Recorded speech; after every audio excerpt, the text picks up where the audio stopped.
कार्तिक मास शेष संक्रांति आज प्रभुंर आज छाड़ खाई प्रभुंर प्रसाद प्रस्तुत होगापी बगीचार किसी तोड़ा हो बैगण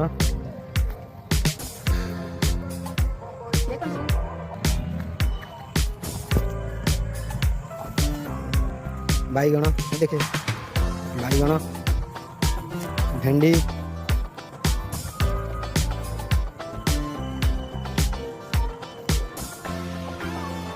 कड़ा कान्हू संपूर्ण पाखापाखि 300-400 खंड हम वेट व्यंजन प्रस्तुत हम भगवान आज प्रसाद सेवन करेंगे छाड़ खाई आहरी गुड़ा जिन हम शाग मुग। जय जगन्नाथ जय जगन्नाथ जय श्री कृष्ण राधे राधे।